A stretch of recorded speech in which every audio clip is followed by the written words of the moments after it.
ছেলে হওয়া এত সহজ না, অনেক কিছু ঘুরে আমাদের মাথায়। সব তো তোমার বইলা বোঝানো যাবে না, তারপরও কিছু বলি শোনো।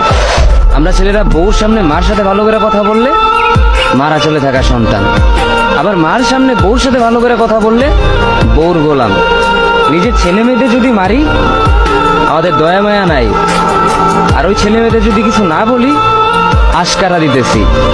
নিজের বউরে দিয়া যদি জব করাই সেই ক্ষেত্রে আমি বউর কামাই খাই, আর যদি বউরে দিয়া জব না করাই আমি সন্দেহ করি। সারাদিন ঘরের বাইরে থাকলে আমরা ভাদাইম্মা, আর যদি ঘরের ভিতরে থাকি তাহলে বেকার, কাজ কাম নাই।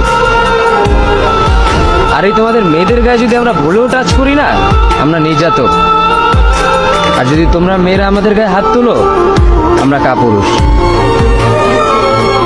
আর একটা ছেলে কি বা করে পুরো লাইফে নিজের জন্য? মার ওষুধের থেকে শুরু করে বউ বাচ্চার প্রত্যেকটা শখ পালন করার দায়িত্ব একটা পুরুষের। কিন্তু কি লাভ এত কিছু কইরা? দিন শেষে একটা ভুল করলেই সবাই ভুলা যায় যে কে কি করছে তার জন্য।